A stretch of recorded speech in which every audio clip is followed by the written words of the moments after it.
Welcome to tonight's debate on tele-ABA versus in-home therapy. Tonight, our presentation team consists of Kirk Blankenship from Texas, Christy Bradford from Indiana, Lisa Kleeman from Indiana, Megan Wilson from Georgia, and I'm Nicole Corbett from Vermont. Due to limited services and long distances from service providers, not all families living in rural areas have access to in-home ABA services. Some families are using alternatives such as telepractice to bring ABA services to their families. This debate discusses pros and cons to both delivery systems. And at this point, Megan will introduce and provide evidence for the in-home side. I am Megan Wilson, and I currently live in Georgia. I will be presenting the pros to in-home therapy. Imagine you are sitting in the room waiting for the doctor to walk in and tell you the news. You are sitting there thinking it has already been a long, long road trying to figure out what is wrong with your child, or are you really just that bad of a parent? What will the verdict be? Then the doctor walks in, takes a seat, and with all sincerity tells you that your child has been diagnosed with something called autism spectrum disorder. Many parents have been in this very position. For some of them, it was a very emotional moment in which they felt helpless and powerless, while other parents felt somewhat of a relief to finally have an answer. After the doctor gives the news of diagnosis, the parents gather their thoughts and wrap their wonder, what is next? As soon as possible. Ways of providing ABA services are expanding. As a parent, you may not know this, but you have options of what way is best for your child and family to receive these services. One option is that ABA can be implemented in your very own home. The ABA company of your choice, or the company that is covered by your insurance, can schedule for their therapist to come and provide therapy sessions in your home. Here, your child can be taught interventions in their natural environment. At your home is where you and your child may feel the most comfortable and relaxed. Often children who are diagnosed with autism spectrum disorder struggle with getting dressed and getting into the car to go to appointment after appointment after appointment. Provided in the home, there can be one less battle for the child and parent. In general, when it comes to ABA, in-home parents have more positive thoughts than negative thoughts. Staff training is provided to ensure correct implementation and settings, and fidelity of implementation between family, BCBAs, and behavior analysts is evident. Parents have reported their family has benefited from in-home services in a number of ways.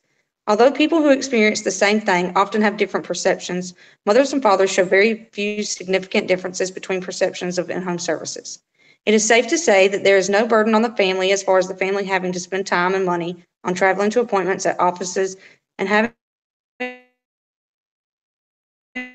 a time of sessions. Stress reduced in mothers is evident and can be due to the benefits of the in-home services. Parents benefit in that they have additional support in their home. Parents benefit in that their time is freed up for them to do other things.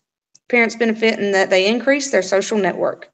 Parents also benefit by increasing their knowledge about ABA. Benefits of the child include progress of language and communication skills, social skills, and play skills. In-home services can be up to 40 hours a week, whereas other ways ABA can be provided may not be able to allot that amount of time to one individual client. In-home ABA can improve the relationships between the child and their siblings and between the child and their parent. In terms of training, therapists' incorrect implementation decreased, demonstration of skill increased, teachers rated procedure favorably, total training took 20 to 32 and a half hours, effective in teaching skills to trainees and consistent results across settings, children program and trainers. Supporting evidence can be found in Grindle, Kozoff, Hastings, and Remington 2009 journal article, Bethune and Kaiser's 2017 journal article, and Winkoff, Zerg, Anderson, and Ali Rosel's 2011 journal article. Many researchers have provided documentation of the benefits in-home services have had on children with autism, but little have provided documentation of benefits on families as a whole. Grindle, Kozoff, Hastings, and Remington's 2009 article sheds light on the benefits of the family, not just the child. 53 parents of children diagnosed with autism were interviewed using a semi-structured format. This structure allowed the parents to talk freely. 32 of the 53 parents were mothers, and 21 of the 53 parents were fathers. The accounts were first person and detailed. The children Of these parents have been provided 2 years of early intensive behavioral intervention. There were 29 male children and 3 female children. Families were recruited for the interviews through the University of Southampton program, private providers through advertisements and UK ABA websites, and in parent organization newsletters. After interviews, data was coded by a list of themes. Inter-rater agreement was set at 87% across all categories. Bethune and Kaiser's 2017 article shares that more individuals need to be trained to work in rural communities. A national shortage is reported of people trained to implement ABA. The use of ABA is critical for individuals in need of services to be successful. An innovative approach to building this is discussed.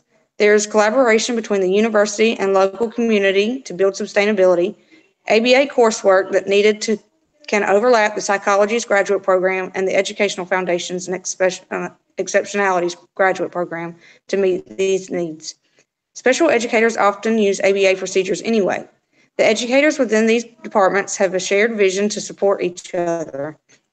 With this shared vision of support, goals will be achieved. The authors of this article report they do not have any conflicts of interest in regards to authorship, research, or publication of their article, nor was there any funding received on behalf of the authors in regards to authorship, research, or publication.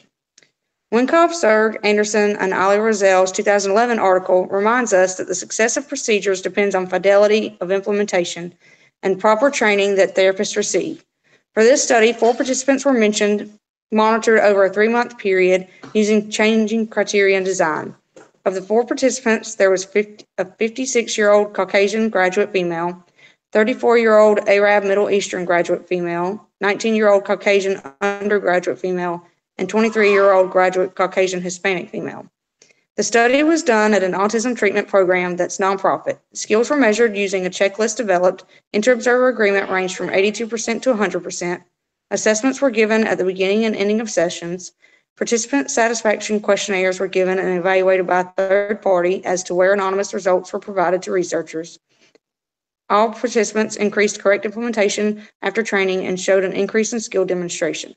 The study supports comprehensive package training is effective opposed to training on a single skill set. Again, the pros to in-home therapy are parents have more positive thoughts than negative thoughts. Staff training is correct implementation and consistency across settings, and fidelity of implementation between family, BCBAs, and behavior analysts is evident. Following me is Kurt discussing the pros for tele-ABA. Thanks a lot.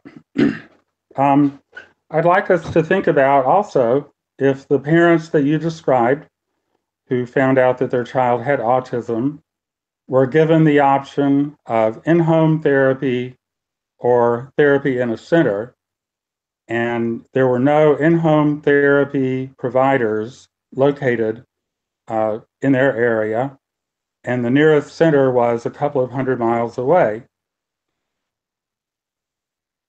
They would be very happy to find out that there is a new technology, or relatively new technology, called tele-ABA.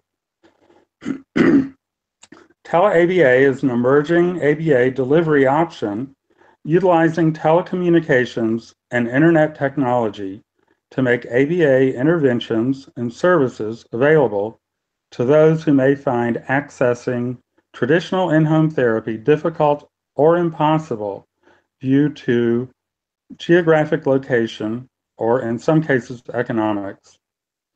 I'll be using 3 main points to prove that tele-ABA is a valid ABA therapy delivery methodology. First, research literature supports this view, demonstrating that tele-ABA is an effective treatment alternative to exclusive in-home therapy. In a 2017 study by Neely, Rispoli, Giroux, Hong, and Hagen-Burke entitled Fidelity Outcomes for Autism-Focused Interventionists Coached via Telepractice, a systematic literature review, which was published in the Journal of Developmental and Physical Disabilities, it was shown that telecoaching training programs increased fidelity in both assessment and treatment implementation.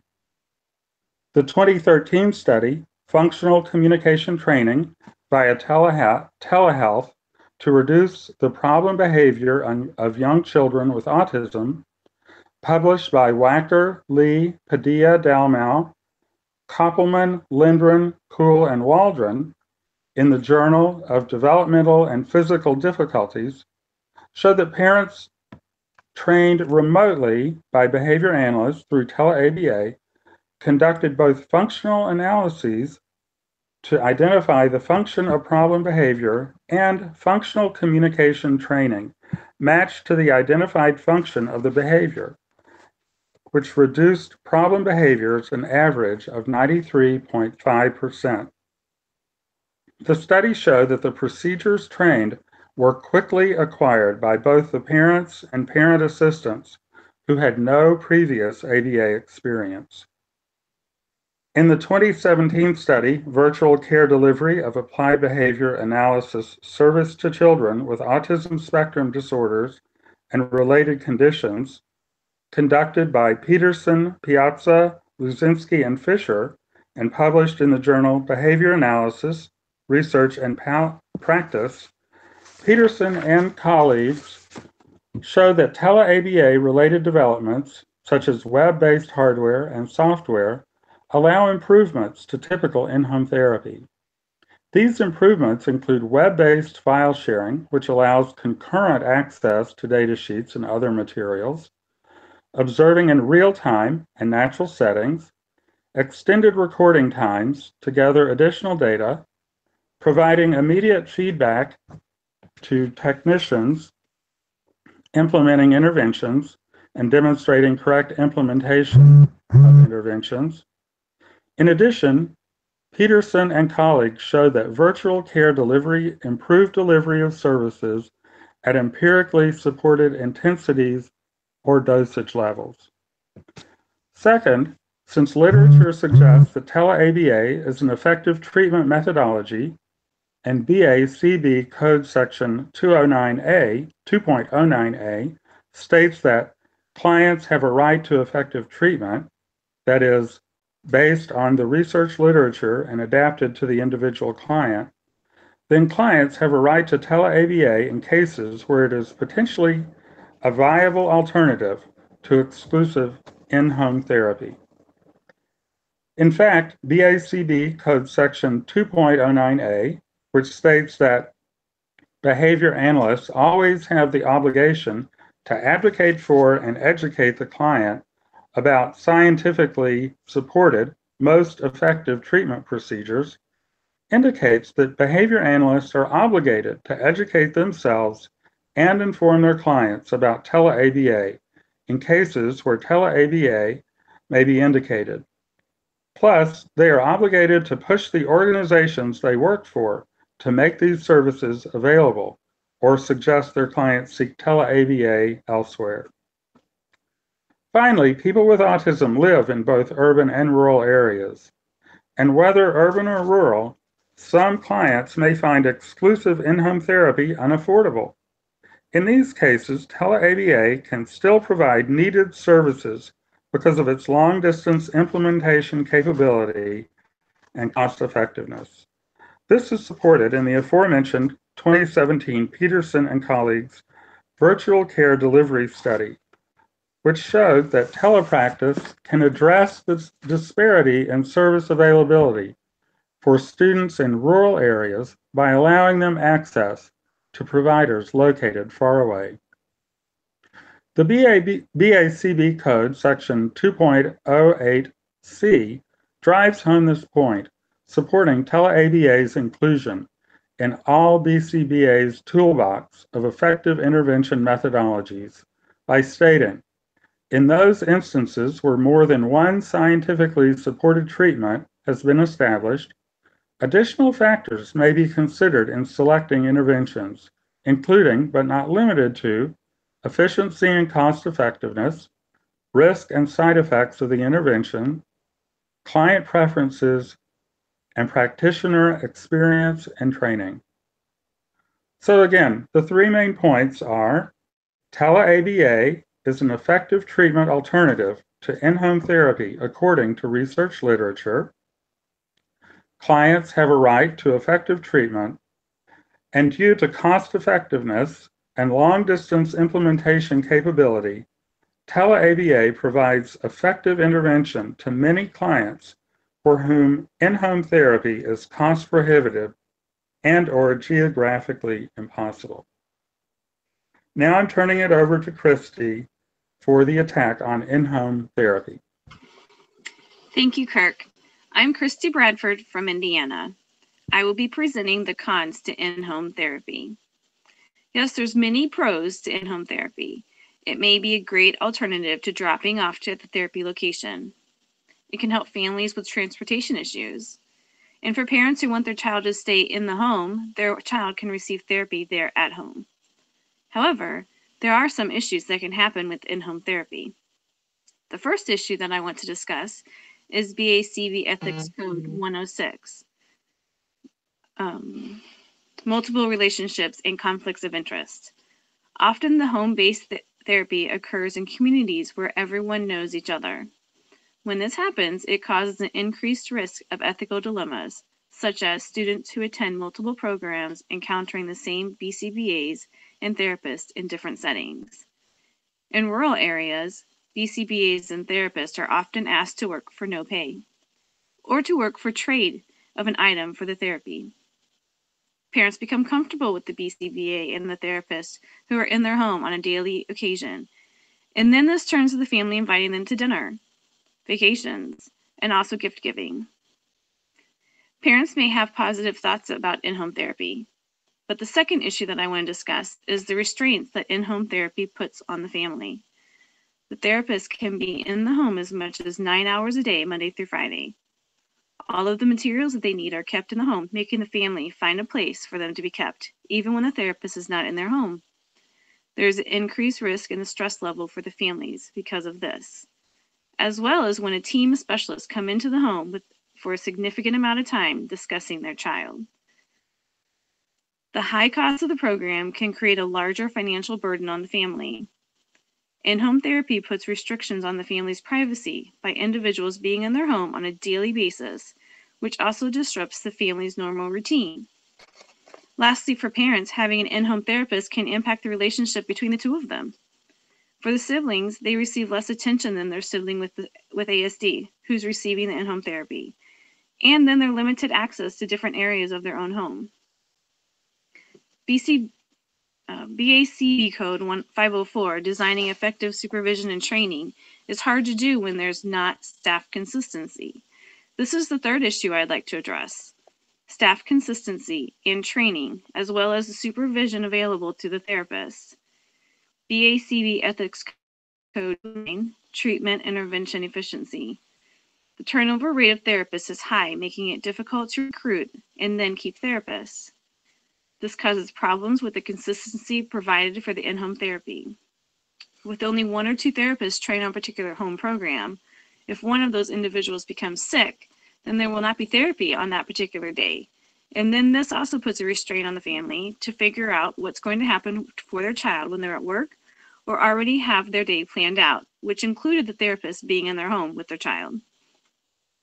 The last issue that I would like to focus on is environmental conditions. If the condition of the environment in which the BCBA and the therapist are to implement the therapy is not appropriate, clean, it can interfere with the therapy. The therapist may not feel safe or comfortable being in the home, and therefore quit or feel isolated, therefore being more vulnerable to gradual drift from the ethical practices. Again, the cons to in-home therapy are multiple relationships and conflicts of interest, restraints put on the family, effective supervision and training, and finally, concerns about the environmental conditions of in-home therapy. Following me is Lisa Kleeman discussing the cons to tele-ABA.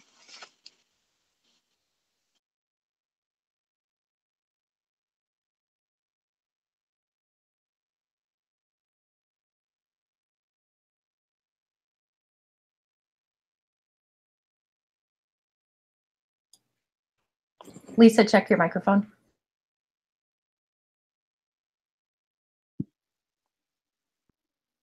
Okay, can you hear me?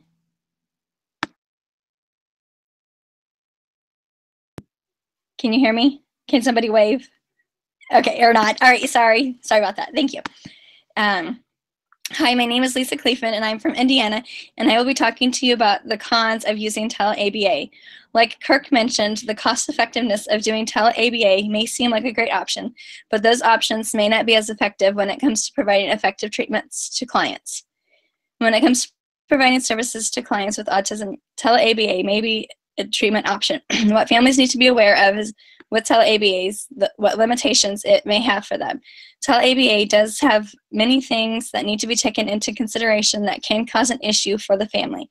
The first issue that I will discuss, that tele-ABA requires specific equipment that families may not be able to have access to. Some families may not have access to the internet at all times, or to be able to meet with others such as the BCBA at a specific time on the internet to go over important information such as behavior plans.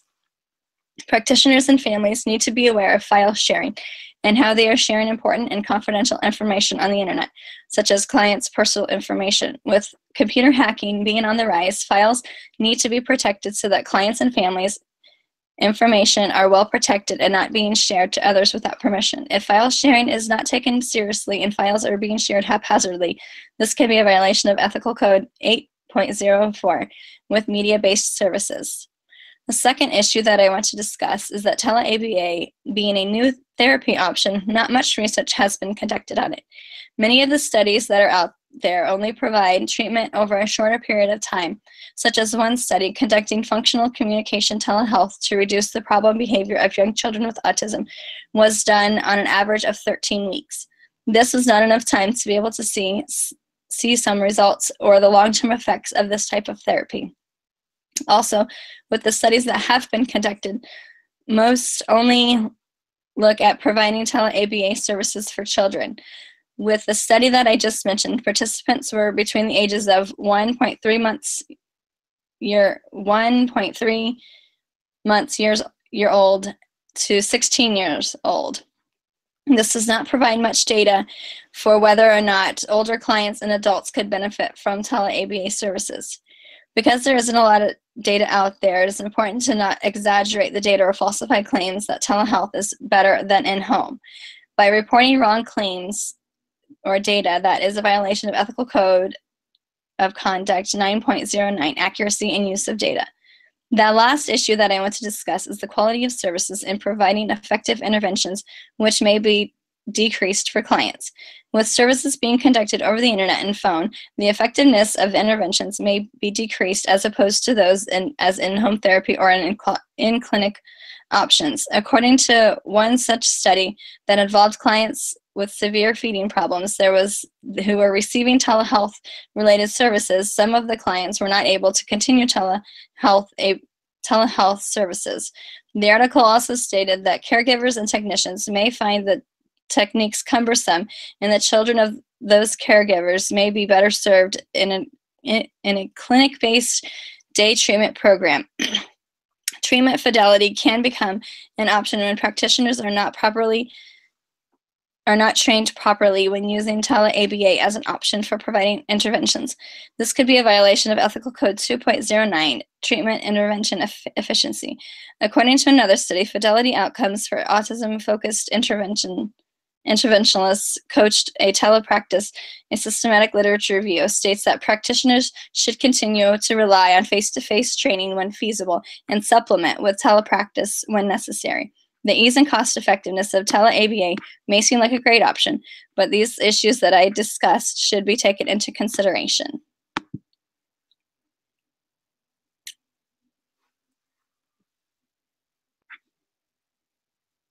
All right, and that's it. That's all that I have. Should I summarize my last 3 points, though?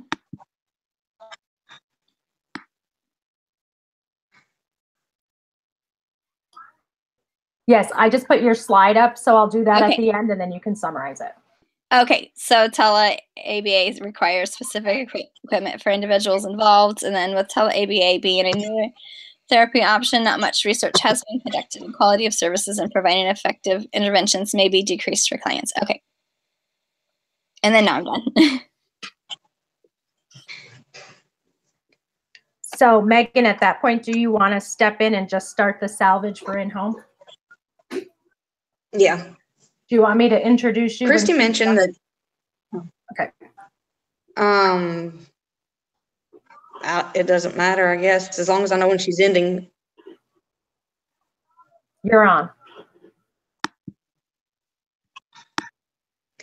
Christy mentioned that BACB Ethics Code 1.06, multiple relationships and conflicts of interest may be violated in rural areas, as BCBAs and therapists are often asked to work for no pay or to work for a trade of an item for therapy. However, BCBAs and therapists can avoid the violation of this code by making sure they follow BACB Ethics Code 1.07D. Services will not be bartered without a written agreement requested by the client or supervisee unless it's customary to the area or it's fair in values of services provided.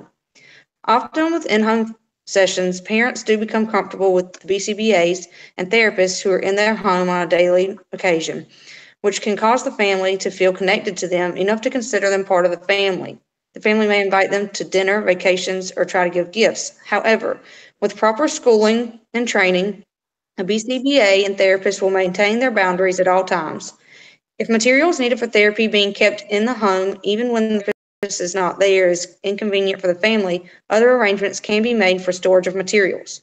In-home therapy can include client siblings during session. If for some reason the therapist truly needs one-on-one with the client, then this could be the perfect time for the parent to give the sibling attention that the sibling would not normally get due to the parent having to give all their attention to the child with special needs. In regards to BACB Ethics Code 5.04, designing effective supervision and training, and BACB Ethics Code 2.09, treatment/intervention efficiency, universities and companies both are improving every day in their programs and incentives for their students and employees to decrease high turnover and better consistency. Therapists can be trained on all in-home programs versus some therapists being trained on particular in-home programs. Following me is Kurt to salvage tele-ABA.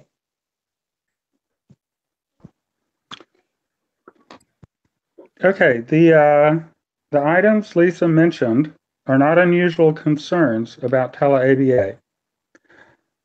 Just like ABA was 30 years ago, plus many significant improvements that are currently taken for granted as integral to the practice of ABA have been over the years when relatively new on the scene, tele-ABA is currently in the earlier part of its industry-wide acceptance as a research-based intervention methodology. Again, there is research backing both the effectiveness and the benefits in cost savings and long-distance delivery provided by tele-ABA that no other current methodologies provide. Yes, tele-ABA does introduce some complications, which are not necessarily considerations with traditional in-home therapy. Some equipment is required for tele-ABA, such as internet access via a computer with minimal peripheral equipment, such as a printer, speakers, and a reasonably large monitor. However, these are basic items readily available in many homes already. And if not already in place, they are inexpensive enough to be quickly covered by the cost savings tele-ABA provides versus in-home therapy. Data and file sharing, while introducing some risk to confidentiality, are also a very basic part of life these days, being integral to common practices such as online shopping, banking, education, and legal transactions. And while it might seem that BCBAs could be in danger of taking on too many clients due to both the efficiency of adding tele-ABA cases plus a possible out-of-sight, out-of-mind effect, the fact is that this danger has been and is just as real for BCBAs currently working in institutions, school districts, centers, and in-home practices. Regardless of where the pressure to add clients comes from, it's always incumbent upon BCBAs to constantly monitor their cases and workload. And finally, though the services in many of the studies proving that tele-ABA is an effective intervention delivery methodology only lasted for short periods of time, there is no reason why tele-ABA services being delivered in non-research focused circumstances cannot continue for as long as necessary to the client, just like in-home therapy.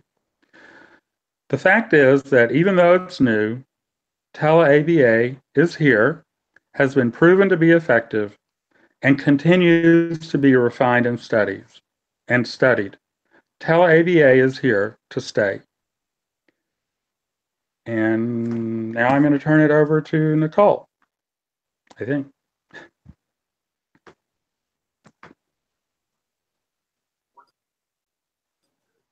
Okay, I think I'm back on, right?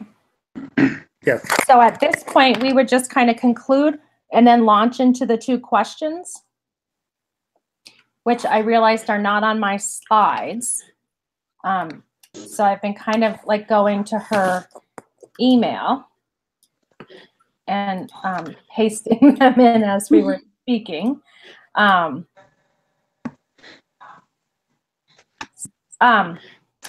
think I got the snafu with the slide showing up, because if you're doing a presentation and your microphone is on, it automatically clicks on you. So if I share, I have to click on my window to make you see it. So I think most of the time I did it. I think for Kurt, I didn't do it right at the beginning.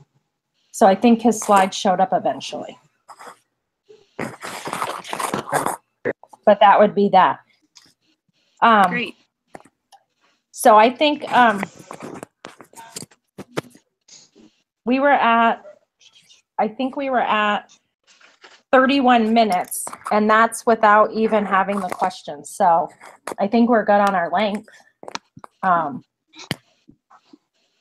So do we want to do a practice before we do it next week, or do we just want to go for it on Monday?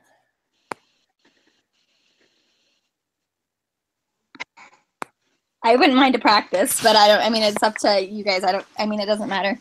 No, I don't mind any more practice, because it just, and I'm actually glad I'm not doing the presenting and just the little intro there, because I'm so like concentrating on trying to like make sure that microphones are off and the slide is ready and all that. But I would like to do part of question 2, so then it looks like I actually like contributed.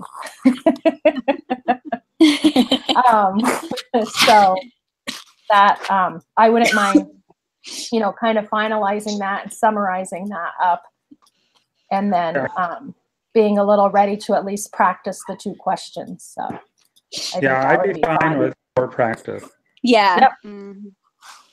Because if we Monday was good next week, right? That we could practice, and then we just have to invite her to do it sometime before Sunday. Yeah. Yeah, I think so. Yeah. Yeah, because it's due on Sunday. Sunday they happen. I just think it's funny how I'm Catch it curious. So Monday could be our practice, and then we could invite her. Do you want to decide on Monday what day we'll work to invite her for the final? Sure. That sounds good. How much of a time frame do we need to give her? I don't remember what it said. Like if we have to give her 24 hours or. She just said, please see the instructions for submitting your debate in your syllabus calendar. I mean, that's just submitting it. So I can just email her and say, we're planning on next week. We usually practice, or we usually present around 7. Is there a night you prefer? And then I could let the group know on Monday. Yeah, that's fine. And just see if she responds. And then we do not do it the night that she prefers, because we don't want her to be asking questions. Yeah. Right. I was like, come on. Right. I'm sure I have a board meeting that night. Oh, wait, we're live. No, we are free. Yes, we are free. That was a joke. We're not going to do it if she's not available. Right, absolutely. So I think if I'm going to hit stop broadcasting now.